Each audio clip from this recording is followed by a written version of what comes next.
Shalom, selamat pagi Bapak Ibu Saudara yang terkasih. Selamat beribadah kembali. Ada sukacita pagi hari ini. Mari bersama-sama siapkan hati kita datang kepada Tuhan. Senantiasa memiliki kerinduan untuk tetap kita semakin dekat melekat kepada Tuhan. Menaikkan pujian penyembahan kita kepada Tuhan. Mari bersama-sama kita teduhkan hati kita. Bapa yang baik, kami mengucap syukur. Kesempatan kembali Tuhan berikan dalam kehidupan kami. Untuk kami boleh datang pagi hari ini. Membawa seluruh kehidupan kami kepadamu Tuhan. Engkau melihat setiap kerinduan hati kami pagi hari ini. Hati yang senantiasa haus dan lapar akan Engkau. Ada dalam setiap kehidupan kami Tuhan. Biarlah pagi hari ini kami boleh menaikkan pujian pengagungan kami. Penyembahan kami kepada Engkau Allah yang hidup. Sebab Engkau yang layak kami sembah. Biarlah Engkau memberkati ibadah kami dari awal pertengahan sampai selesai. Kuasa kehadirat-Mu ada di tengah-tengah kami pagi hari ini. Di dalam nama Tuhan Yesus kami berdoa. Haleluya. Amin. Terima kasih Tuhan. Terima kasih. Haleluya. Haleluya. Haleluya. Mari bersama-sama kita datang kepada Tuhan. Menaikkan pujian pengagungan kita kepada Tuhan. Haleluya. Haleluya. Terima kasih Yesus. Haleluya.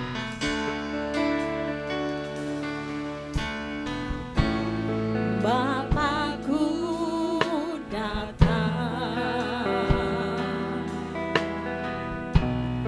menyembahmu di sini, ku percayakan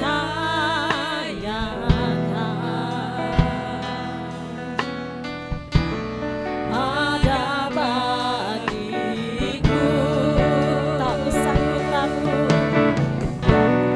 tak usah ku takut, sebab Kau sertaku. Tak usah ku bimbang, Kau di dalamku. Tak usah ku cemas, Kau penghiburku. Saat ku lemah, Kau kuatku. Ku nyanyi haleluya,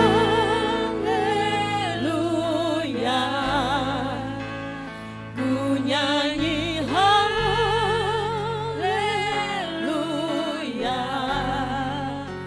Sungguh Kau hebat, ajaib perkasa perbuatanmu.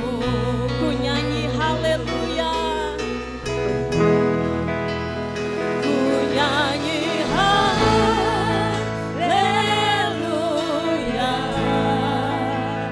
ku nyanyi haleluya.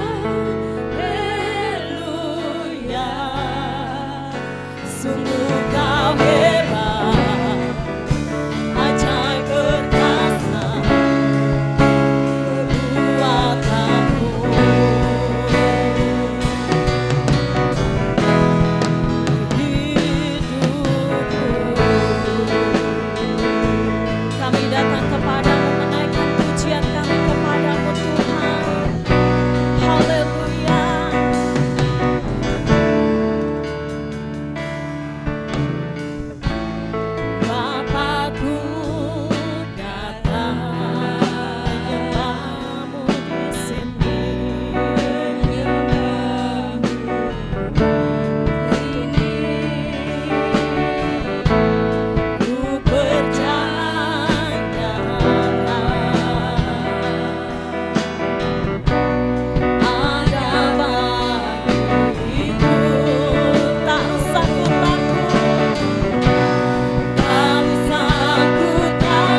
ajaib perkasa perbuatan. Dengan segenap hatimu naikkan pujian bagi Dia. Ku nyanyi haleluya, amin. Ku nyanyi haleluya. Sungguh Engkau hebat, ajaib perkasa perbuatan. Nyanyi haleluya.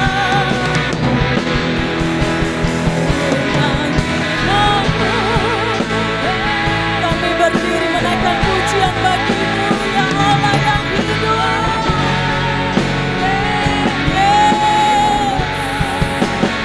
Engkau hebat, ajaib perkasa perbuatan. Sungguh Engkau hebat, sungguh Engkau hebat, ajaib perkasa. Sungguh Engkau hebat, ajaib. Sungguh Engkau hebat, sungguh Engkau hebat, ajaib perkasa sungguh Engkau hebat, Engkau ajaib perkasa. Kami naikkan pujian kami Tuhan, kami menyembah-Mu.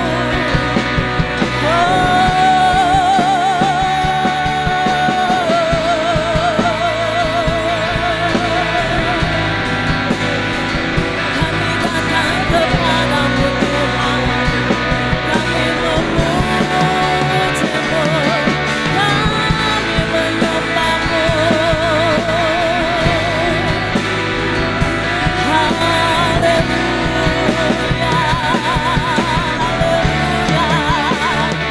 haleluya, haleluya.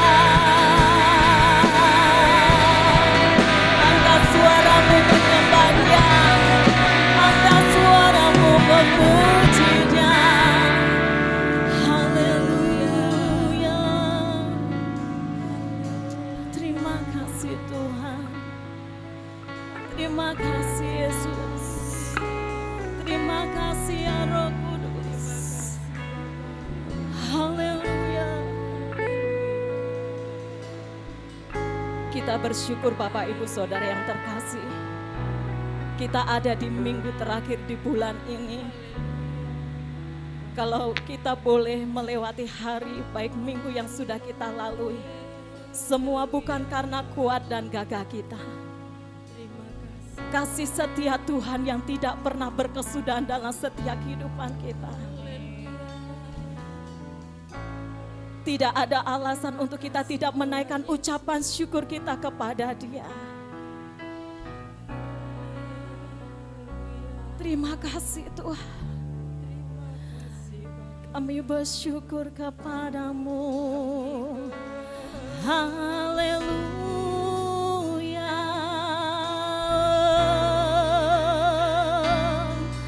haleluya.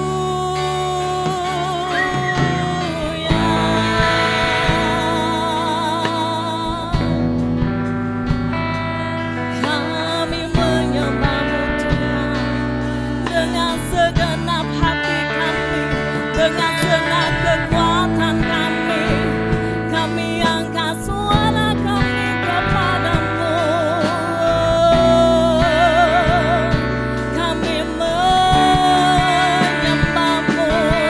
Haleluya, haleluya.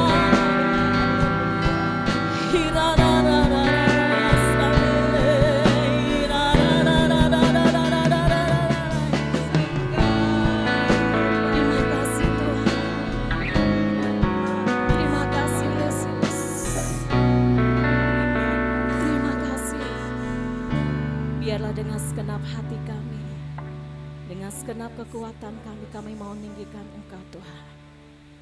Terima kasih Yesus. Terima kasih ya Tuhan. Haleluya. Tetap nikmati kehadiran Tuhan pagi ini.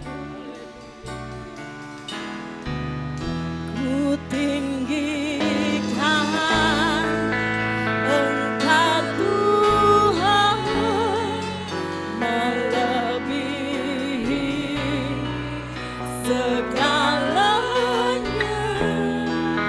lebih dalam ku menyembah dalam roh dan kebenaran. Ku tinggikan Engkau Tuhan, melebihi segalanya, lebih dalam menyembah dalam roh dan saya undang untuk kita semua bangkit berdiri. Ku tinggikan, mari angkat tanganmu kepada Tuhan. Yes.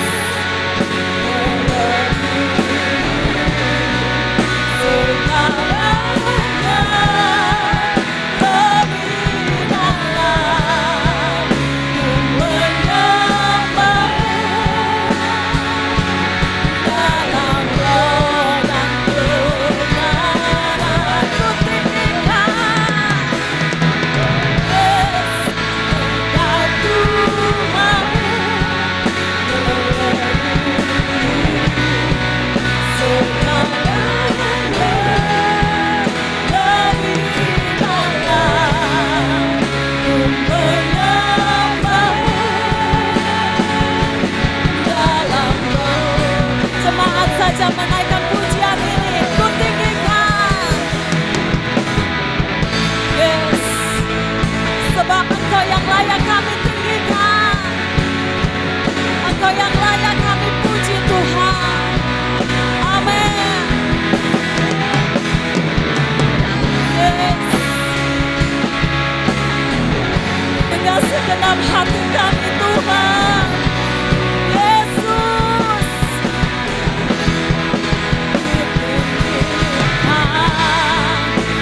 Engkau Tuhan,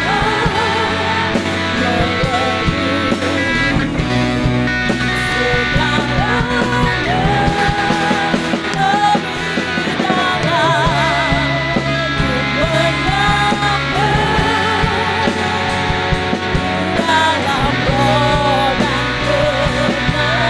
dalam roh dan kebenaran, dalam roh dan kebenaran, dalam roh dan kebenaran, dalam roh dan kebenaran, dalam roh dan kebenaran, selamanya.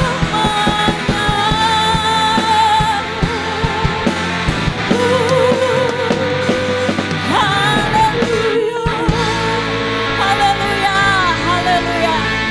Sebab kami tahu hanya Engkau yang layak kami tinggikan, hanya Engkau yang layak kami puji di dalam nama Tuhan Yesus. Haleluya. Amin. Mari beri salam kiri kanan kita. Ucapkan bahwa kita memiliki Tuhan yang besar. Amin. Besarlah Tuhan dan layak dipuji. Haleluya. Mari bertepuk tangan buat Tuhan.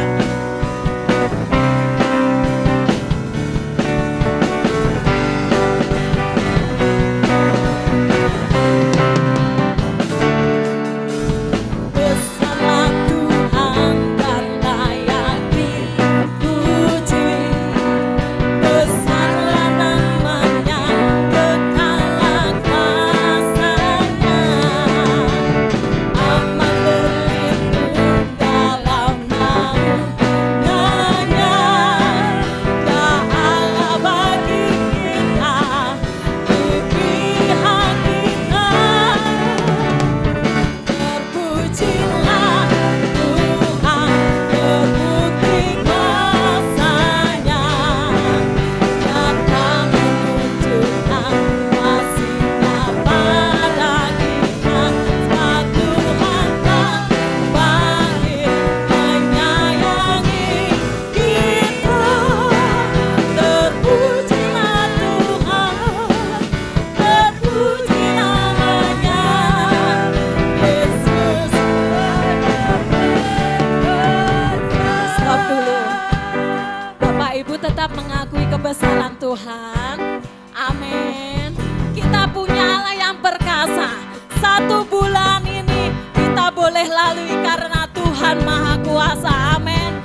Maha perkasa, amin.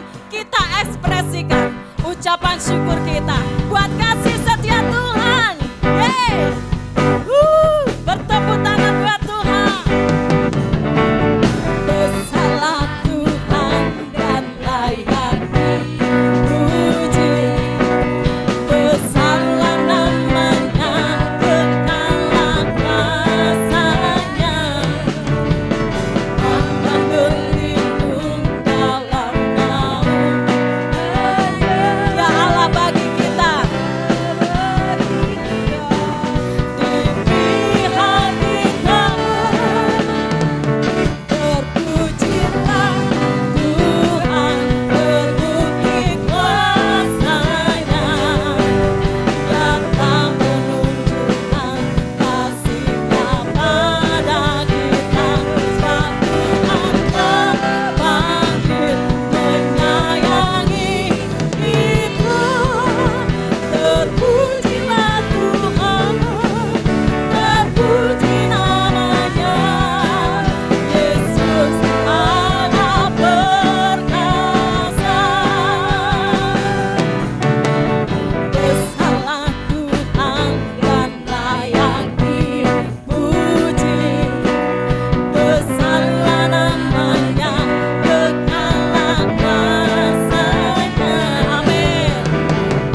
kita sudah menerima kasih setia Tuhan dalam kehidupan kita, amin. Kita percaya Dia tetap berkuasa dulu, sekarang, dan selama-lamanya, amin. Tak terlukiskan.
kemuliaan buat Tuhan. Silakan duduk Bapak Ibu Saudara terkasih.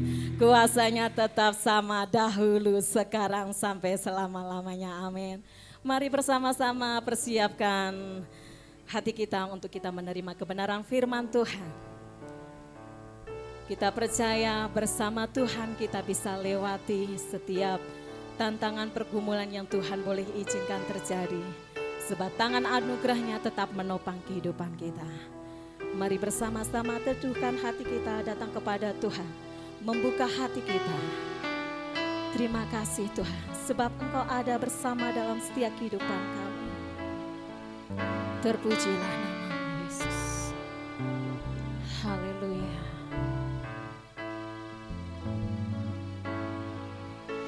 Engkau ada bersamaku di setiap musim hidupku. Tak pernah kau biarkan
doa kami.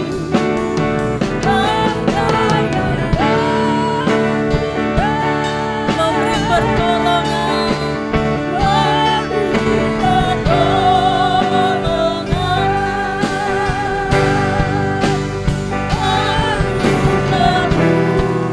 besar berlimpah bagiku.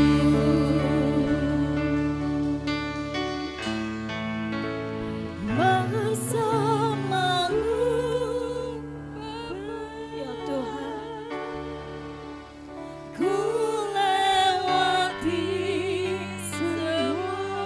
Sebab kami bisa karena Engkau Tuhan. Yes. Teguhkan hatiku, Engkau yang bertindak, memberi pertolongan.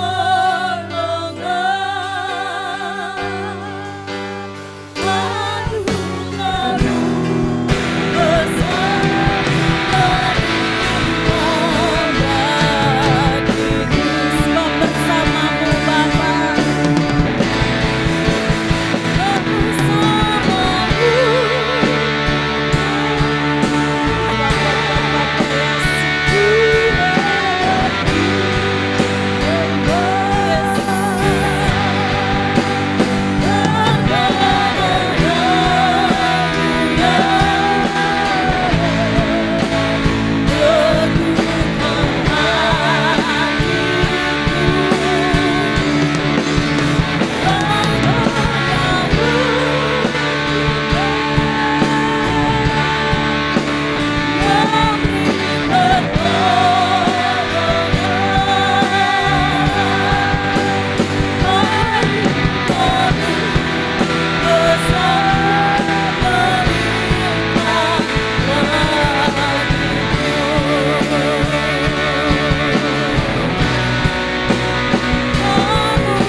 sebab kami tahu bersama Engkau kami bisa lewati Tuhan. Terima kasih Yesus, sebab tangan anugerah-Mu menopang kehidupan kami Tuhan. Terima kasih Yesus. Terima kasih. Bekerjalah dalam setiap kehidupan kami pagi hari ini melalui kebenaran firman-Mu Tuhan. Kami mau semakin dikuatkan, kami mau semakin diteguhkan, untuk kami memperoleh perkenanan di hati-Mu Tuhan. Ini yang menjadi kerinduan kami pagi ini Tuhan. Hira-pa-pa-pa-pa-pa ya syikira. Hira-pa-pa-pa-pa-pa ya syikira.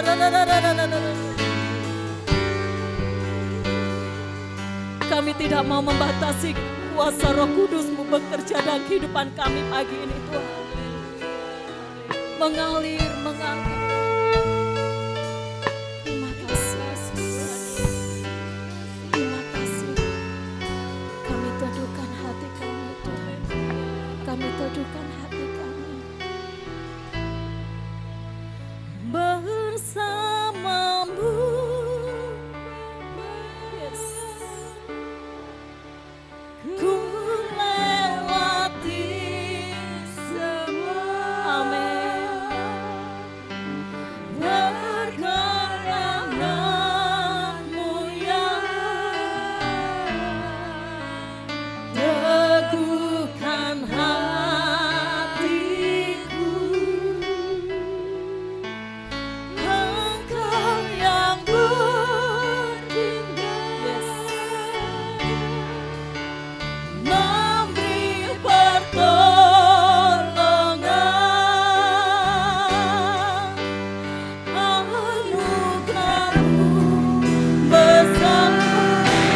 kasih Tuhan buat pagi hari ini. Yang kami tahu penyertaan-Mu sempurna atas kami. Berkati kami supaya firman-Mu tidak sedetik pun terlewati oleh pendengaran kami. Kami mau tangkap semua maksud hati Tuhan pagi hari ini. Dan kami percaya ada berkat yang Tuhan sediakan buat kami. Di dalam nama Yesus. Amin. Tuhan memberkati. Boleh tepuk tangan buat Tuhan kita? Haleluya. Bersukacita? Boleh dong. Toleh kanan kiri kita berikan senyuman dulu yang terbaik. Saya ngelihat dari sini muka-mukanya muka-muka yang serius nih. Padahal ke gereja kita ketemu Tuhan kita senang-senang Bapak Ibu Saudara. Puji Tuhan. Semua sehat? Amin. Bersukacita? Diberkati? Puji Tuhan. Haleluya. Bapak Ibu Saudara, seperti yang Bu Puji tadi katakan, kita telah berada di minggu terakhir bulan November. Di tanggal 24 November itu artinya kita sudah melewati 328 hari di tahun 2024. Kayaknya waktu kita berdiri di awal tahun dulu, kayaknya kita hampir-hampir merasa, oh ini tahun kuat gak ya kira-kira. Ini tahun berat apa ringan ya, kira-kira ini tahun yang seperti apa ya. Tapi hari ini kalau kita masih bisa duduk di tempat ini, saya percaya, amin, semua karena penyertaan Tuhan buat kita saudara-saudara yang kasih Tuhan. Dan saya percaya kalau 328 hari ini Tuhan menyertai kita, maka ratusan hari berikutnya, ribuan hari berikutnya, Tuhan yang sama tetap akan menyertai kita. Puji Tuhan, saudara-saudara yang dikasih Tuhan. Semua siap diberkati firman hari ini? Amin. Oke, puji Tuhan. Nah Bapak Ibu Saudara, ini Tuhan kita akan melihat satu kebenaran firman Tuhan yang saya beri judul Our Legacy. Warisan kita bagi generasi ini, saudara-saudara yang dikasih Tuhan. Our Legacy. Tema ini atau judul ini, saudara-saudara yang dikasih Tuhan, saya dapatkan dengan merenungkan beberapa ayat di dalam kitab, saudara-saudara. Dan sebenarnya judul ini atau tema ini muncul karena tema nasional kaum muda, saudara-saudara yang dikasih Tuhan. Generasi yang kuat dan tangguh seperti yang disampaikan Ibu Gembala minggu lalu. Dan ternyata saudara-saudara yang dikasih Tuhan, mereka adalah generasi yang amat rapuh ternyata, saudara-saudara. Oleh sebab itu, our legacy atau warisan yang kita berikan kepada anak-anak kita akan sangat menentukan, saudara-saudara, bagaimana keadaan generasi selanjutnya, saudara-saudara yang dikasihi Tuhan. Jadi saudara, apa yang kita mau bicarakan ini seolah-olah dalam satu sisi ini kelihatan masih sangat jauh sekali. Karena bicara warisan pasti bicara orang yang sudah tua dan mau meninggal. Kira-kira begitu ya saudara-saudara. Kalau mau ngomongin warisan, biasanya ada orang-orang yang kaya dan mereka buat surat wasiat. Dan mereka buat itu karena mereka merasa saya mau meninggal, nanti harta saya siapa yang mewarisi, saudara-saudara. Tapi walaupun nampaknya bicara warisan menjadi sesuatu yang sangat amat jauh dari kita hari ini, apalagi kalau melihat umur saya, saudara-saudara, umur 30 tahun, ngomongin warisan kayaknya jauh sekali, saudara dikasih Tuhan. Tapi saudara, apa yang saya dan kita semua akan lihat pada pagi hari ini menjadi sesuatu yang sebenarnya amat urgent, darurat, dan sangat penting untuk kita bicarakan bersama-sama, saudara-saudara dikasihi Tuhan. Karena betapa pentingnya bagian ini, maka saya berharap Mbak Mi tidak pindah alam. Ya Mbak Mi ya, tidak pindah alam. Karena saya lihat dari semua jemaat, yang kelopak matanya paling hitam, Mbak Mi. Nah, tanda-tanda. Tanda-tanda. Jadi yang di kiri kanannya Mbak Mi harap diperhatikan baik supaya Mbak Mi tidak berpindah alam. Ya. Nah, saudara yang kasih Tuhan, our legacy. Mari kita buka satu ayat saudara-saudara dalam Alkitab kita, saudara. Lukas 18 ayat yang ke-8. Ayat ini akan memperlihatkan betapa pentingnya warisan atau legacy yang kita berikan kepada generasi selanjutnya, saudara. Temukan dulu Lukas 18 ayat 8, saudara. Lukas 18 ayat yang ke-8. Saya sengaja belum minta tampilkan di layar supaya saudara temukan ini. Yang sudah ketemu bilang, ha-ah. Woi, Bu Vivi sudah ketemu ranking siji, Bu Vivi. Luar biasa. Nah, saudara dikasih Tuhan, sebelum kita lihat pada bagian itu, saudara, saya mau bagikan kepada saudara mengapa warisan yang kita akan berikan kepada generasi setelah kita ini begitu penting. Tidaknya ada 4 hal yang bisa kita perhatikan, mengapa legacy kita, mengapa warisan kita menjadi sesuatu yang penting. Karena yang pertama, saudara-saudara dikasih Tuhan, kita tidak selamanya ada, saudara-saudara dikasih Tuhan. Bukan ini yang sering sekali disampaikan oleh Ibu Gembala, ajar anakmu, didik anak-anakmu, seolah-olah engkau besok tidak ada. Kita selamanya ada, saudara-saudara dikasih Tuhan. Kalau minggu lalu Ibu Gembala juga menyampaikan tentang generasi strawberry, saudara-saudara, sebenarnya istilah generasi strawberry ini muncul pertama kali ada di Hong Kong, saudara-saudara. Ketika kehidupan rakyat Hong Kong ini semakin melonjak naik ekonominya, semakin baik.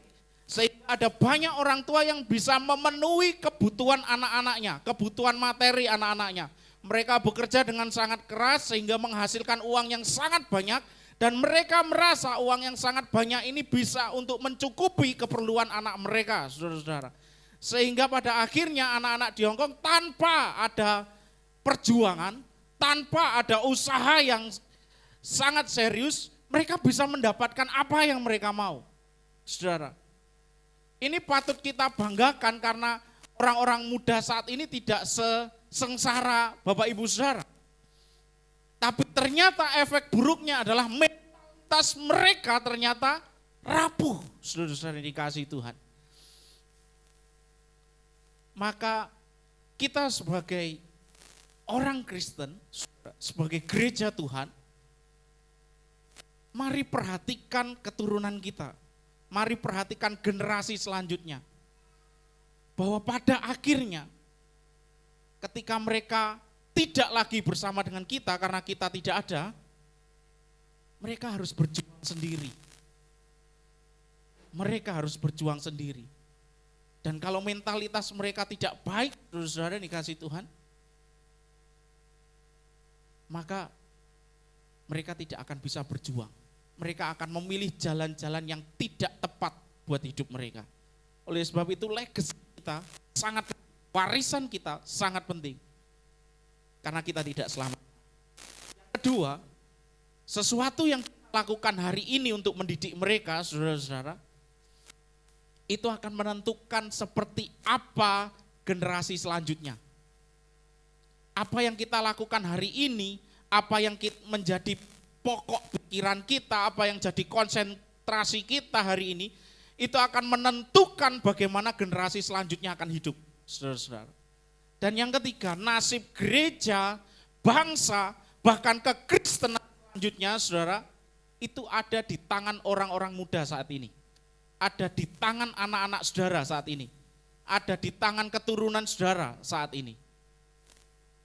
Dan yang keempat, saudara-saudara, mengapa warisan atau legacy kita menjadi sangat penting? Karena dunia ini sedang dikuasai oleh yang namanya kuasa kegelapan. Apakah saudara akan membiarkan kuasa kegelapan itu menjadi semakin berkuasa di bumi ini, saudara-saudara? Karena akan ada semakin banyak orang-orang muda yang tidak lagi mempertahankan keyakinannya, imannya pada Yesus Kristus. Mereka beralih menjadi orang yang meninggalkan Tuhan, saudara-saudara. Makanya saya mau ajak saudara memperhatikan dalam Lukas 18 ayat yang ke-8 tadi, saudara, apa yang dikatakan firman Tuhan di sana? Lukas 18 ayat 8. Yesus berkata begini, aku berkata kepadamu, ia akan segera membenarkan mereka. Akan tetapi jika Anak Manusia itu datang, adakah ia mendapati apa? Adakah ia mendapati iman di bumi ini? Saudara-saudara yang dikasihi Tuhan. Sebenarnya saudara-saudara yang dikasihi Tuhan, ayat ini bukan hanya bicara Yesus kepada subjek yang ada saat itu, saudara-saudara. Yesus bukan hanya bicara kepada audiens saat itu. Kalau andaikan saya ada di sini dan menanyai Mas Odi, adakah Tuhan akan mendapati iman di bumi? Itu bukan hanya saya berbicara kepada Mas Odi dan Mas Odi menjawab kondisi terkini imannya, saudara-saudara yang dikasihi Tuhan. Tetapi ketika Yesus katakan, adakah ketika Tuhan nanti datang kedua kali akan mendapati iman di bumi, itu bicara tentang keberlanjutan iman yang ada di bumi, saudara-saudara yang dikasihi Tuhan. Artinya, saudara yang dikasihi Tuhan, ayat ini berbicara tentang tanggung jawab saya dan saudara untuk mempertahankan iman bagi keturunan kita. Mempertahankan iman bagi generasi kita. Itu tanggung jawab saya dan saudara, baik sebagai orang tua dan sebagai gereja Tuhan. Amin. Sekali lagi, coba lihat kanan kiri saudara. Masih bersuka citakah di sebelah saudara? Sudah mulai, ya saudara. Suasananya sudah mulai lain. Atmosfernya sudah mulai lain. Apalagi bazar di depan cuma susu dan minuman. Hari ini kompak, tidak ada yang jual nasi, saudara-saudara. Kompak, angin malik. Kita kawanan semua hari ini. Adem ya. Gara-gara senam. Ibu-ibu kemarin senam, semangat sekali. Pulang senam leyeh. Pulang senam loyo. Terlalu semangat. Jaluk pidet ya. Mbak Desi kemarin ngobrol sama Dewi. Curhat setelah senam lengannya sini sakit katanya. Saya cerita sedikit Bapak Ibu Saudara. Saya kemarin kirimkan video Saudara. Saudara bisa lihat di Instagram gereja kita Saudara. Saya itu ambil cuplikan video ibu-ibu senam, saudara. Kemudian saya edit, saya jadikan satu, jadilah video itu.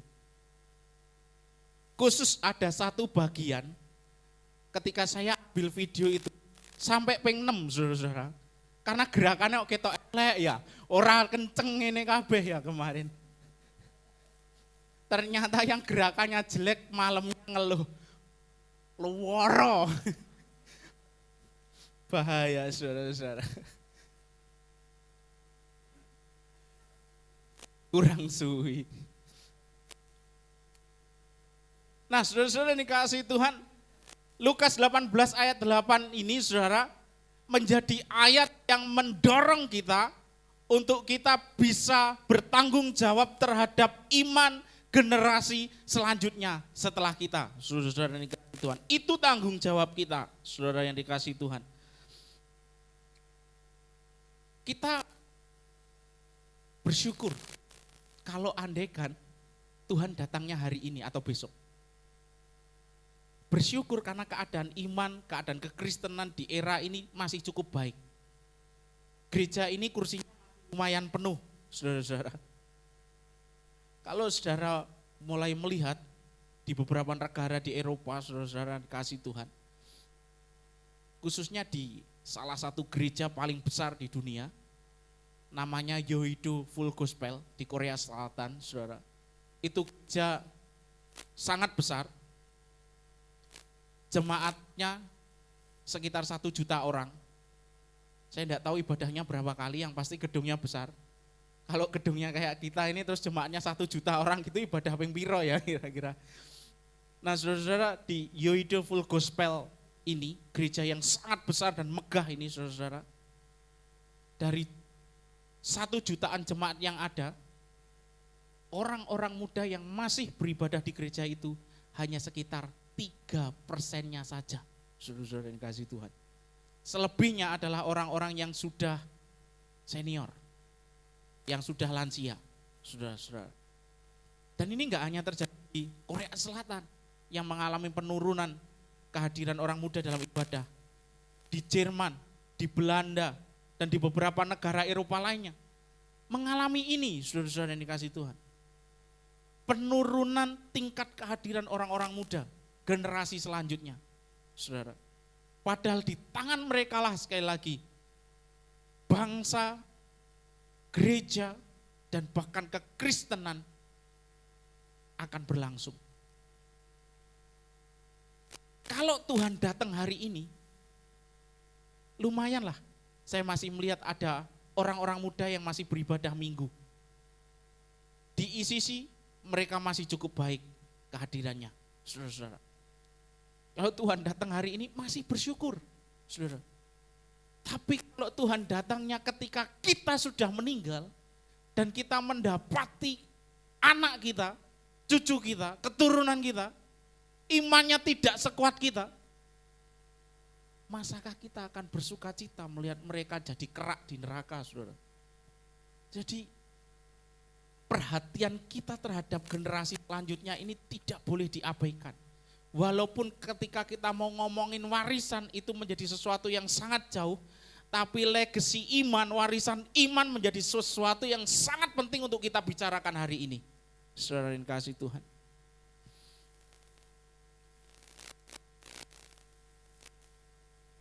Amin. Kayak mau mengheningkan cipta, mulai. Nah, saudara-saudara, next. Mari kita lihat apa yang coba. Kepingin seblak kayaknya ini. Aduh. Oh ya, Mbak Udi punya utang saya seblak satu ya. Nah, mari kita kenali saudara-saudara apa yang iblis coba kerjakan, apa yang iblis coba ingin lakukan, apa yang coba iblis lakukan saudara-saudara. Dan kita akan melihat ada dua hal juga saudara-saudara yang iblis. Nyapa toh gimang ya? Kayaknya saya kualat sama istri saya. Mari ngece kualat. Jadi istri saya orang pancing ya, malati. Nah saudara-saudara dikasih Tuhan, mari kita kenali apa yang coba iblis akan kerjakan dan sedang iblis kerjakan. Yang pertama saudara-saudara, iblis sedang berupaya membuat kita lelah dengan kesibukan kita. Iblis sedang membuat kita lelah dengan kesibukan kita, saudara-saudara yang dikasih Tuhan. Jadi kadang-kadang saya merasa saudara-saudara, orang sibuk itu levelnya agak naik sedikit gitu. Orang sibuk itu derajatnya agak naik sedikit. Kemana kemarin ke gereja? Waduh, saya sibuk. Kayaknya kalau sibuk itu derajatnya naik sedikit, saudara-saudara. Kemana kemarin kok enggak ikut senam? Waduh, saya sibuk. Jadi derajatnya naik sedikit gitu. Kesannya ya. Tapi sebenarnya saudara-saudara ini kasih Tuhan, saya mau katakan memang benar. Dari hal yang kecil Tuhan akan tambahkan jadi sesuatu yang makin besar, makin besar, makin besar, dan makin besar. Amin. Tuhan gak mau melihat saudara hanya pegang yang kecil, saudara-saudara. Tuhan mau percayakan sesuatu yang besar, tapi sesuatu yang besar itu harus dimulai dari yang kecil, saudara-saudara. Tapi begitu udah punya yang besar, Tuhan juga gak mau membuat saudara terlihat menderita sekali dengan kepercayaan yang saudara miliki, saudara-saudara yang dikasih Tuhan. Karena Tuhan, kenapa sih harus dari mulai yang kecil? Karena dengan mengelola yang kecil, saudara akan bisa melatih diri saudara pada akhirnya mengelola yang besar dengan bertanggung jawab. Tanpa kerepotan, saudara-saudara. Kalau Tuhan langsung berikan yang besar, saudara pasti repot sekali. Maka Tuhan berikan yang kecil. Tapi iblis itu pintar, saudara-saudara. Iblis itu licik.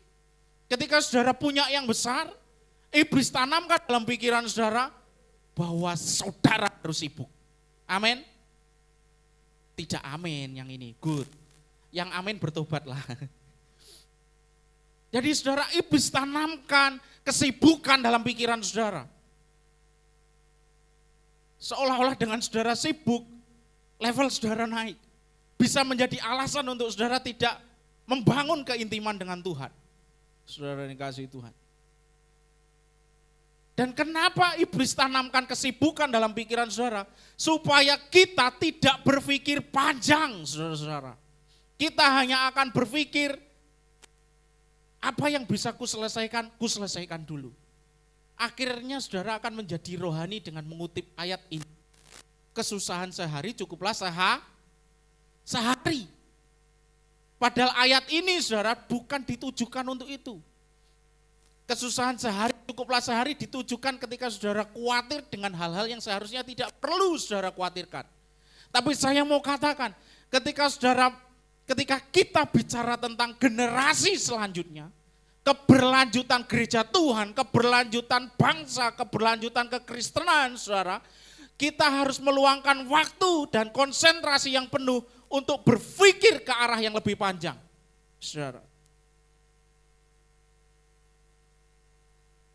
Harus berpikir panjang. Tapi sekali lagi, iblis tidak suka itu. Makanya iblis kasih saudara kesibukan. Supaya saudara sibuk dan saudara enggak punya waktu untuk memikirkan hal-hal yang seharusnya saudara pikirkan terlebih dahulu. Prioritas kita akan menjadi kabur, saudara-saudara. Apa yang harusnya kita kerjakan dulu, kita enggak kerjakan. Karena kita merasa itu tidak lagi jadi prioritas. Ada banyak orang Kristen yang ke gereja, karena saking stresnya, saudara, ke gereja hanya cari sesuatu yang bisa membuat dia healing, menyamankan jiwanya. Gak salah saudara, itu benar banget. Kalau saudara stres, kalau saudara tertekan, ke gereja healing. Itu benar banget saudara yang dikasih Tuhan. Tapi kalau saudara kemudian mencari, musik minggu ini gak enak, khotbah minggu ini gak enak. Saudara hanya mencari gereja yang bisa menerima saudara. Saudara hanya ingin bertemu, hanya ingin duduk dengan orang yang bisa menerima saudara. Artinya saudara sedang melewatkan satu prioritas yang besar yang seharusnya saudara utamakan. Apa itu? Kekekalan. Dan kekekalan itu menyangkut karakter saya dan saudara. Jadi saudara, jangan mau ikut arusnya iblis. Tepok kiri kanan saudara bilang, jangan mau ikut iblis. Melu Gusti Yesus wae. Ya kan? Jangan mau ikut iblis. Ya saudara. Karena iblis akan menanamkan saudara untuk menjadi orang yang sibuk. Tapi Yesus memberikan kelegaan. Loh kan enakan melok Yesus ya. Amin. Enak melok Yesus. Jangan melok iblis. Lek saudara mulai ditarik sama iblis, bilang, saya jual mahal.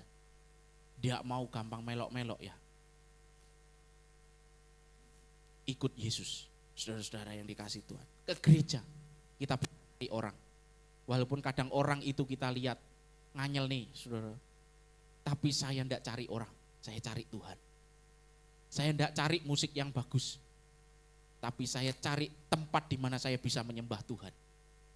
Saya tidak cari WL yang keren.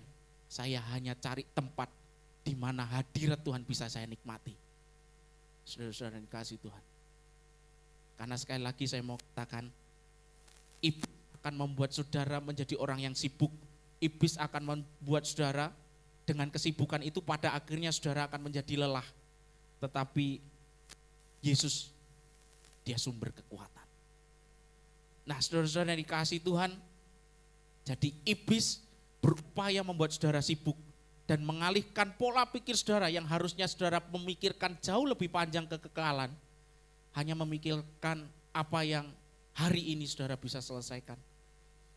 Yang hari ini itu tidak penting saudara. Yang penting adalah saudara memastikan diri saudara di dalam kekekalan. Dan saudara juga memastikan anak saudara, keturunan saudara juga berada di tempat yang sama pada akhirnya di kekekalan nanti. Amin. Yang kedua, apa yang ingin iblis buat di hari-hari akhir ini? Iblis akan membuai kita untuk mengikuti sesuatu yang sedang booming atau yang sedang viral sekarang ini, saudara-saudara. Bukankah ini gaya orang-orang sekarang, saudara? Benar nggak? Ini gaya orang-orang sekarang. Takut sekali ketinggalan berita. Takut sekali ketinggalan tren, saudara-saudara yang dikasihi Tuhan. Orang sekarang selalu menggandrungi sesuatu yang viral. Ada tempat makan yang viral, datang. Ada tempat wisata yang viral, datang. Ada acara yang viral, datang. Pokoknya sesuatu yang viral pasti didatangi. Itu gaya orang sekarang. Saya mau katakan itu enggak berdosa, saudara-saudara yang dikasihi Tuhan. Itu enggak berdosa.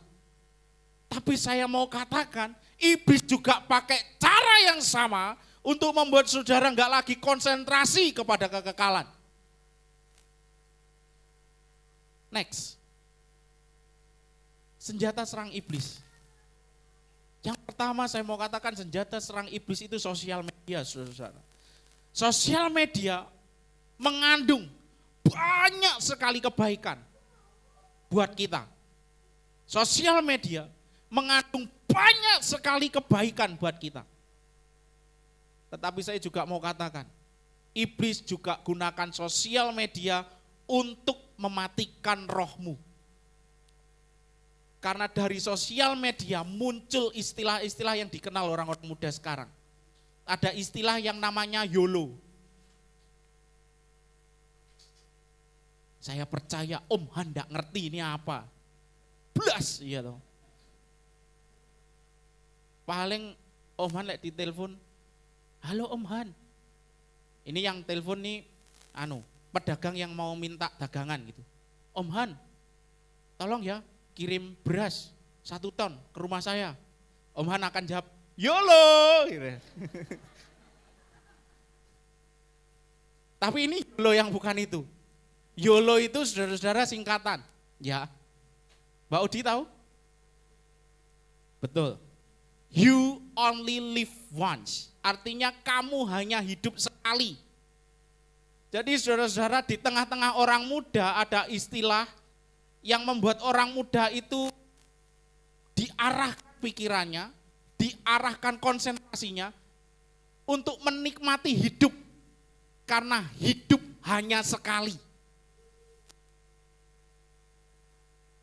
Ini kayaknya aman-aman aja, saudara. Tapi kalau saudara biarkan anak-anak saudara menghidupi prinsip ini, dia akan kehilangan Kristus selama-kelamaan. Karena dia hanya akan mempertahankan apa yang membuat dia senang. Kenapa? Karena hidup cuma sekali. Orang-orang muda akan berpikir setelah mati semua selesai. Lewat istilah ini, lewat prinsip hidup ini. Padahal saya mau bilang, setelah mati ada kehidupan selanjutnya yang lebih kekal. Sosial media memang bagus, ada banyak keuntungan, ada banyak kebaikan di dalamnya. Tapi iblis juga gunakan sosial media untuk menarik orang-orang muda, menarik generasi-generasi, menarik umat Tuhan untuk tidak lagi mikirin tentang kekekalan. Ada lagi istilah namanya FOMO. FOMO itu fear of missing out. Artinya saudara-saudara ada atau hidup di tengah-tengah orang muda yang membuat mereka itu mengalami ketakutan kalau mereka ketinggalan zaman. Saudara-saudara, itu namanya FOMO. Ya, jadi misalnya nanti ngobrol sama Chelsea terus Chelsea FOMO bu. Apa Cel? Homo?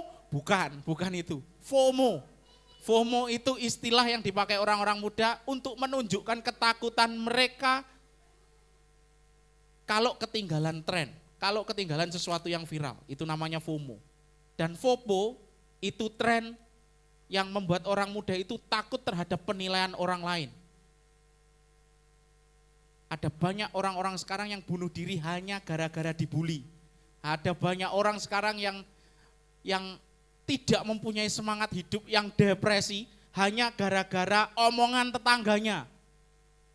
Itu FOMO. Orang Kristen gak boleh FOMO. Karena orang Kristen hidupnya sesuai kata firman Tuhan. Amin. Kalau Tuhan ngomong aku besertamu, maka kita akan disertai Tuhan. Dan penyertaan Tuhan itu yang membuat kita menang. Berikan tepuk tangan yang meriah buat Tuhan. Orang Kristen gak boleh takut sama omongan orang. Saudara-saudara yang kasih Tuhan. Yang penting iman saudara tulus, iman saudara murni. Yang penting saudara mengasihi Tuhan dengan benar. Omongan orang ora usah dianggap. Tanamkan dalam diri saudara. Yang berlaku atas hidupku hanya firman Tuhan. Senjata yang kedua yang dipakai oleh iblis itu namanya artificial intelligence. Kecerdasan buatan, AI. Sekali lagi, ada banyak hal yang baik yang bisa kita dapatkan dari teknologi. Sosial media maupun artificial intelligence. Tapi sekali lagi saya juga mau katakan, iblis juga pakai ini untuk membuat kita umat Tuhan menjadi makin jauh dari Tuhan dan pada akhirnya kita terpisah dari Tuhan. Kita enggak lagi pikirin kekekalan tetapi kita hanya pikirin pergumulan hidup. Saudara, di Spanyol itu ada para ilmuwan yang membuat AI-nya Yesus. Jadi mereka membuat Yesus buatan. Dan Yesus buatan ini, saudara-saudara, itu bisa menjawab semua persoalan hidup saudara. Jadi kalau saudara curhat, kalau saudara ingin konseling pastoral, datangi Yesus buatan ini, saudara akan ngerasa lega. Kalau saudara butuh semangat, Yesus ini bisa nyemangati. Kalau saudara bingung dengan Alkitab, saudara nggak ngerti dengan kalimat yang ada di Alkitab, saudara tanya kepada Yesus ini bisa jawab lebih pinter daripada Tante Dede. Lebih pinter daripada Om Markus. Lebih pinter daripada dosen-dosen teologi. Yesus ini. Saudara. Pada akhirnya apa yang terjadi? Gak perlu ke gereja, datangi Yesus AI ini cukup menyelesaikan masalah. Stres hilang, pergumulan bisa hilang, tekanan psikologi bisa hilang. Tapi saya mau katakan, AI-nya Yesus ini tidak menyelamatkan roh saudara. Tetap Yesus yang asli yang menyelamatkan roh saudara. Teknologi bisa membuat saudara nyaman secara fisik, nyaman secara psikologis. Tetapi Yesus menyelamatkan roh saudara. Teknologi tidak bisa menyelamatkan roh saudara. Dan yang ketiga gender ideologi, LGBT+. Lanang macak wedok, wedok macak lanang, lanang seneng podo lanang, wedok seneng podo wedok, dan semacamnya. Dulu kita ngelihat banci itu kayak Gilani, betul enggak? Ngelihat waria itu kayak Gilani. Tapi hari ini ada banyak waria yang jadi artis. Cantik-cantik. Piye jal. Lucinta Luna. Itu orang sekilas ngelihat wedok tenan, saudara. Tapi begitu getak polisi, ketok lanangnya Gilani, saudara. Dulu, saudara, ada artis sudah meninggal, namanya Dorce Gamalama. Pernah dengar artis ini ya? Arek-arek muda kayaknya wis kelewatan. Nah, dia dulu bukankah ditolak? Dia dianggap tidak lazim, tabu apa yang dia lakukan itu. Tapi hari ini yang namanya operasi ganti kelamin itu masuk akal, saudara. Dan itu bisa diterima. Itu bukan hanya di Eropa, bukan hanya di Korea, di Indonesia sudah kayak begitu. Homoseksual, lesbi, bukankah dulu menjadi sesuatu yang amat sangat tabu dan menjijikkan, betul ya? Kita lihat delok wong homo gitu, pernah nggak Om Han bayangin sama Budi?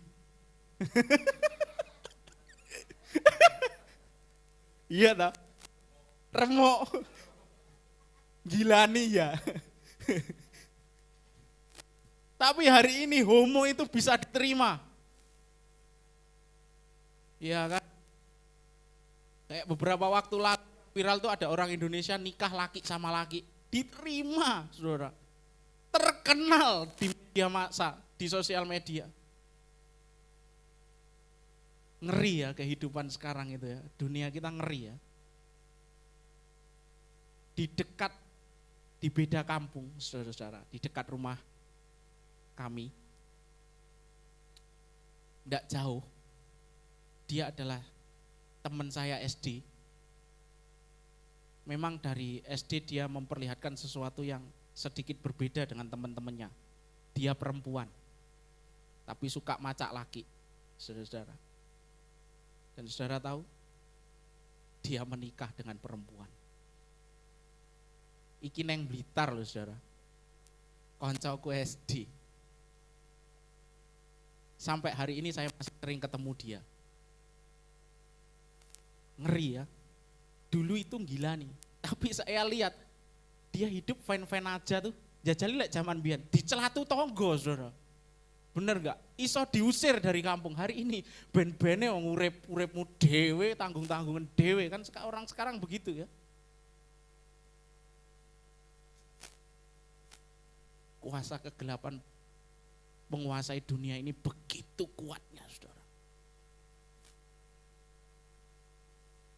Dan orang-orang muda kita pada saatnya mereka akan berjuang sendiri di tengah keadaan dunia yang semakin gelap, semakin jahat. Kalau kita tidak mewariskan iman, kalau kita tidak mewariskan Kristus kepada mereka, kalau kita tidak mewariskan hidup yang serupa dengan Kristus kepada anak-anak kita, bagaimana nasib mereka nanti? Bagaimana keadaan orang-orang muda kita saat kita tinggalkan mereka? Makanya ayat ini begitu penting, saudara-saudara yang kasih Tuhan. Karena kita tidak bisa memisahkan anak muda, bahkan diri kita sendiri, dari semua alat yang dipakai iblis untuk menjatuhkan kita. Kita pakai sosial media, iblis pakai sosial media. Kita pakai artificial intelligence, iblis pakai artificial intelligence. Antara kehidupan kita dan iblis akan semakin banyak bersinggungan dan semakin melekat. Kalau kita nggak punya hati untuk menyelamatkan generasi kita, remuk generasi kita, saudara-saudara, hilang. Mereka akan ditelan kuasa gelap. Saya hanya membayangkan dalam pikiran saya, dan mungkin juga ada dalam hati Bapak Ibu Saudara. Pada saat satu kali kelak, ketika iblis memberontak yang kedua kali, saudara-saudara, kita berdiri di sampingnya Yesus, berperang lawan iblis. Tapi coba bayangkan kalau ada orang yang saudara kenal berdiri di sebelahnya iblis, kita berperang lawan mereka. Biyen loh aku neng gereja bareng karo dhek. Kok dia di barisannya iblis? Ini sesuatu yang harus kita pikirkan, saudara-saudara. Mari kita punya rasa krisis untuk menyelamatkan generasi kita, generasi selanjutnya. Kita punya rasa yang amat sangat kuat supaya anak kita, cucu kita, tetangga kita yang lebih muda itu tidak tersesat dunia yang gelap ini, yang dikuasai kegelapan ini, saudara-saudara yang dikasihi Tuhan. Itu menguatkan. Apa yang dikerjakan iblis ini menguatkan. Efesus pasal 5 di sana dikatakan, hari-hari ini adalah hari-hari yang semakin jahat, saudara. Kenapa jahat? Karena sekali lagi, apa yang kita pakai untuk kita gunakan dalam kehidupan kita sehari-hari, itu juga yang dipakai iblis, saudara. Kita nggak bisa pisahkan diri kita dari itu. Itu yang membuat hari-hari menjadi semakin jahat. orang akan berubah dengan sangat cepat karakternya. Bahkan mungkin kita ngelihat dia di gereja, tapi ternyata dia juga malaikat gelap. Paulus katakan, iblis juga bisa menyerupai malaikat terang. Saudara-saudara. Maka ayat penutup. Puji Tuhan ya, amin ya. Ayat penutup. Efesus 5 ayat 11. Dalam Efesus 5 ayat 11 dikatakan, janganlah turut mengambil bagian dalam perbuatan-perbuatan kegelapan yang tidak berbuahkan apa-apa. Tetapi perhatikan, telanjangilah perbuatan-perbuatan itu. Jadi saudara, ada banyak psikolog yang bilang begini, jangan bilang jangan kepada anakmu.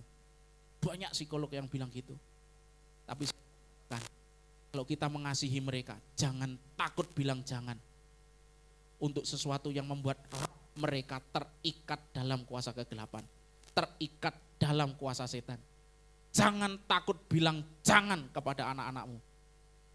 Kalau anak-anakmu mulai nyaman, saya tidak perlu ke gereja.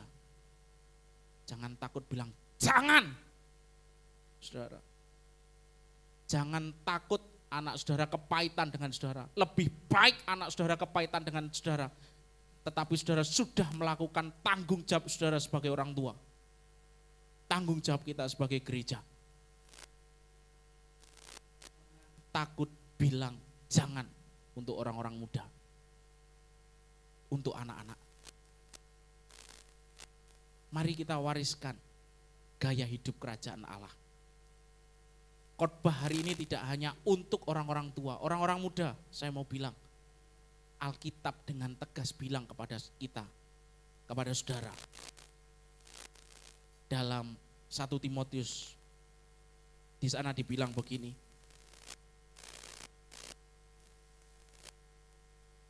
jangan seorang pun menganggap engkau rendah. Amin orang muda.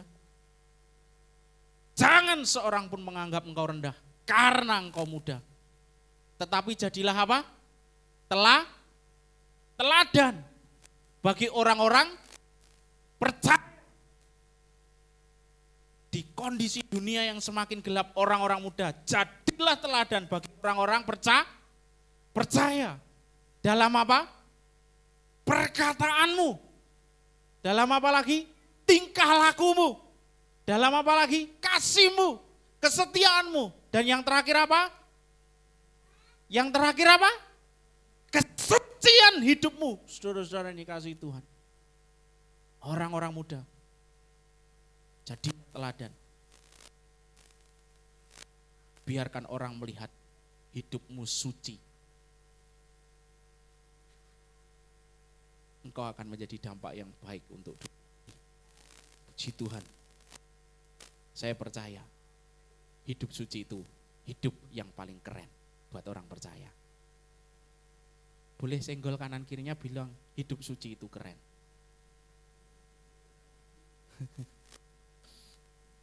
Puji Tuhan, Tuhan memberkati kita. Singer dan Ibu Puji boleh ada membantu saya.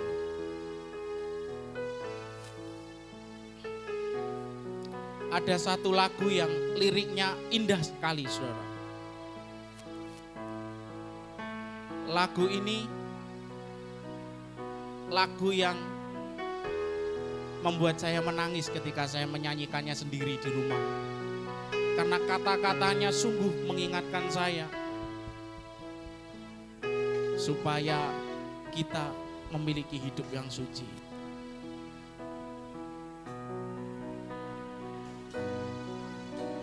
Tak tahu sampai kapan hari hidup, akhir hayatku tidak menentu. Namun yang pasti perjalanan hidup ini berakhir saat nanti, sebelum hari akhir hidupku tiba, sebelum semua kesempatan tiada, bukan berjuang dalam pertandingan iman, mengakhiri dengan kemenangan.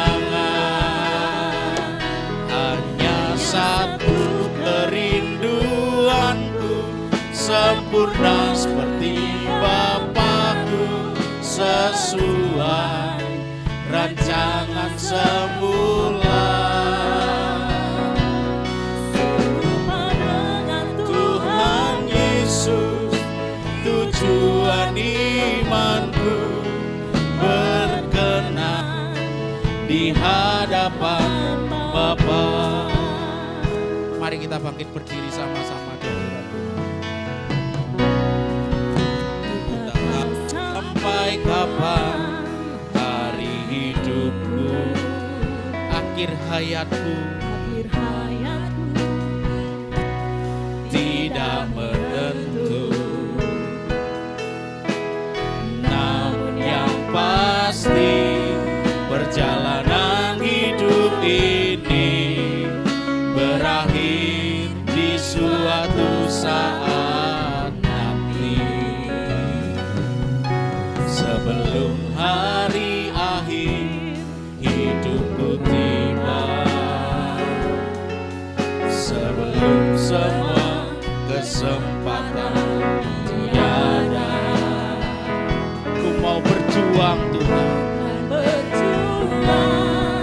dalam pertandingan iman, mengakhiri dengan kemenangan. Hanya satu kerinduanku, sempurna seperti Bapakku, rancangan semula. Serupa dengan Tuhan Yesus, tujuan imanku, berkenan di hadapan. Hanya satu kerinduanku, sempurna seperti Bapakku, sesuai rancangan semula. Serupa dengan Tuhan Yesus, tujuan imanku, berkenan di hadapan Saudara. Mari hari ini kita tetapkan tekad untuk berjuang sungguh-sungguh. Kita bangun kehidupan iman yang sekuat-kuatnya. Kita bangun kesucian kita. Kita bangun kekudusan dalam hidup kita. Kita bangun relasi yang melekat dengan Tuhan. Sekuat-kuatnya. Tetapi setelah itu jangan lupakan, ada anak-anakmu, generasi muda, keturunanmu, yang kita punya tanggung jawab untuk membangun kehidupan iman mereka. Mereka harus lihat teladan dari kita. Mereka harus lihat teladan kita. Mari perhatikan bukan hanya pada kebutuhan jasmani mereka, tapi perhatikan juga roh mereka. Karena di tangan mereka lah kehidupan selanjutnya akan berlanjut. Di tangan mereka lah perjalanan bangsa ini akan berlanjut. Di tangan mereka lah perjalanan gereja Tuhan akan berlanjut. Di tangan mereka lah perjalanan kekristenan akan berlanjut. Kalau bukan kita yang menolong, siapa lagi? Di hari ini tugas kita adalah membangun sekuat-kuatnya kehidupan yang serupa dengan Tuhan Yesus. sama seperti rancangan semula Bapa kepada kita. Dari situ kita akan, dari hidup Yesus yang kita peragakan dan kita wariskan, kita akan melihat di kekekalan nanti anak-anak kita dan keturunan kita ada bersama dengan kita. Haleluya. Serupa dengan Tuhan Yesus, tujuan imanku berkenan di hadapan. Serupa dengan Tuhan Yesus, tujuan imanku berkenan di hadapan. Serupa dengan Tuhan Yesus, tujuan imanku berkenan di hadapan Bapa. Haleluya. Allah Roh Kudus meteraikan setiap firman-Mu di dalam nama Yesus. Amin. Tuhan memberkati. Ya, puji Tuhan.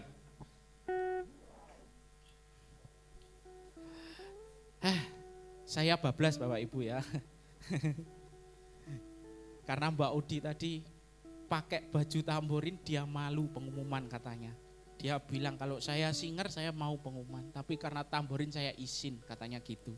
Padahal kan lebih ketutupan ya. Kayak gitu.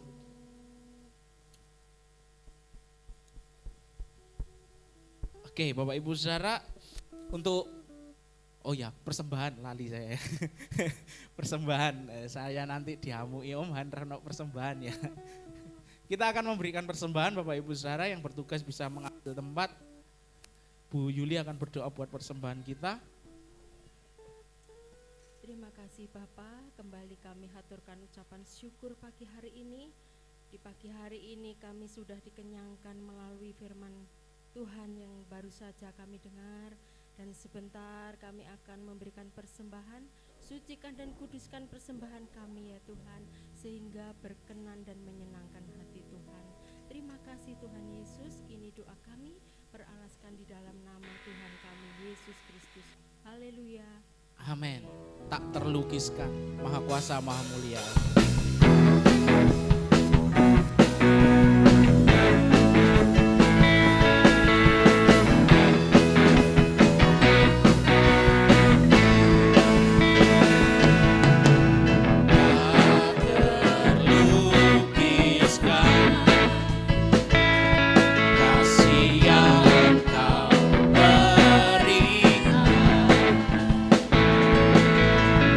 Karya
akan menyampaikan beberapa pengumuman dengan cepat, Bapak Ibu Saudara. Agenda sepekan kita akan berjalan seperti biasa, doa pagi Senin sampai Jumat setengah 5 sampai jam 5 pagi di link yang sama, Bapak Ibu Saudara. Dan ICC hari Sabtu jam 6 sore, ibadah raya tetap kembali jam 7 pagi hari Minggu, dan hari ini nanti jam 10 ada Eklesia Kid. Nanti jam 2 ini tambahan, hari ini jam 2 siang ada latihan ibadah Natal. Jadi hari ini jam 2 siang ada latihan ibadah Natal. Dan Natal kita dilaksanakan tanggal 21 Desember, harinya Sabtu, jam setengah 5 sore di GOR SMA Negeri 3. Bapak Ibu Saudara, dress code-nya merah atau hijau. Nah, kalau mau pakai dua-duanya boleh, tapi kalau mau pakai merah saja boleh, hijau saja boleh. Kalau mau ditambahi ada sedikit aksen kuning juga boleh, jadi merah kuning hijau ya, di langit yang biru gitu. Nah, lalu terima kasih untuk Bapak Ibu Saudara yang sudah melaporkan janji imannya, puji Tuhan. Setiap kali ada yang melaporkan maka laporan keuangan itu diupdate Bapak Ibu Saudara. Jadi saudara bisa melihat di grup berapa yang sudah dilaporkan, berapa yang sudah masuk, berapa kekurangannya dan targetnya berapa. Di grup sudah dicantumkan di sana Bapak Ibu Saudara. Dan terima kasih untuk yang sudah memenuhi janji imannya, puji Tuhan. Sudah digunakan untuk beberapa hal, dan seiring dengan terus bertambahnya pengumpulan janji iman maka akan segera DP gitu ya Bapak Ibu. Dan nanti di hari H mungkin bisa cukup untuk semuanya, puji Tuhan. Itu saja saudara-saudara, semoga tidak ada yang saya lewatkan. Tuhan memberkati sepanjang minggu kita. Sekali lagi terima kasih buat kesetiaan kita dalam percaya. Kalau sampai akhir November ini Tuhan sertai, maka hari-hari selanjutnya Tuhan akan tetap menyertai. Di Tuhan, Ibu Gembala akan menyampaikan sesuatu dan berdoa berkat untuk kita semua.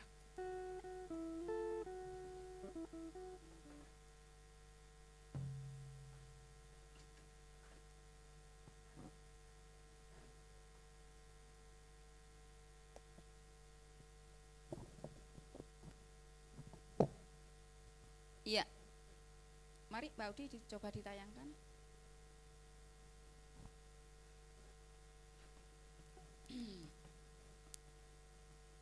Iya, saudara bisa melihat ini gambar apa kira-kira? Kenapa kursinya itu? Itu bukan hanya kotor. Iya, itu bisa melihat itu yang pertama, kedua, ketiga, dan yang paling terakhir itu yang gambar yang paling bawah yang keempat, itu kalau hanya diduduki tidak seperti itu saudara. Saya mau katakan yang maringi kursi ini sudah dipanggil Tuhan loh saudara. Boleh tanya Om Han, kira-kira info satu kursi itu berapa harganya Om Han kira-kira? Ada yang tahu? Om Yudi? Berapa? Tidak boleh Om.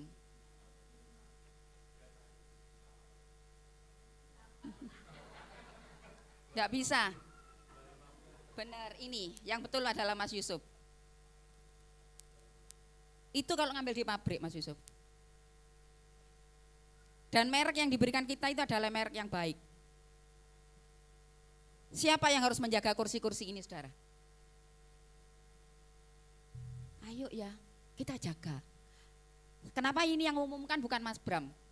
Mas Bram kok saudara tersinggung lek santai kan ndak apa-apa toh yo. Ngomel-ngomel ngene. Lah kalau bukan kita yang menjaga kursi ini saudara, siapa? Siapa lek bukan kita? Ayo, lek anak kita numpain makanan, minuman, nggak bisa cuma di tisu. Nggak bisa di tisu itu saudara, masuk di dalam. Seenggaknya minimal dengan tisu basah. Dan itu harus langsung dikeringkan. Ya, harus saling menjaga. Harus menjaga ya. Itu saudara. Ini jadi PR-nya Mbak Desi sama Mbak Udi harus membersihkan, ya apa carane iki? Gitu loh. Mbok piye carane harus dibersihkan?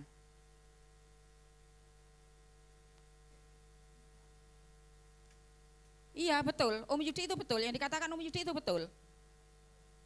Kalau kita membersihkan sendiri mungkin kurang bersih, tapi setidaknya harus diusahakan. Kalau kita, saudara, kita keuangannya kan terbatas ya, jadi harus dijaga. Mulai sekarang saya minta tolong yang bawa makanan, minuman untuk anak-anak kita, jangan taruh di kursi, ditaruh di lantai. Di lantai itu bisa dipel, saudara. Nah, lek kursi dipel nggak iso gitu loh. Jadi tolong ya, kita akan saling mengingatkan. Misalkan anaknya teman kita, Nduk, Le, ojo taruh dur, taruh bawah. Apalagi itu minuman-minuman dingin, itu yang memancing untuk Mbak Udi cium itu semua minuman itu yang dicium, jamur-jamur itu susu. Ya, jadi mulai sekarang harus taruh bawah. Ya semua, botol susu apa, ditaruh di lantai ya, mulai sekarang ya. Oke, terima kasih. Mari kita akan mengakhiri ibadah kita. Bangkit berdiri bersama-sama. Haleluya, haleluya. Terima kasih Tuhan. Haleluya. Oh Yesus. Oh Allah yang besar, ajaib dan mulia. Oh Yesus yang selalu membuatku terpesona. Segala pujian bagimu ya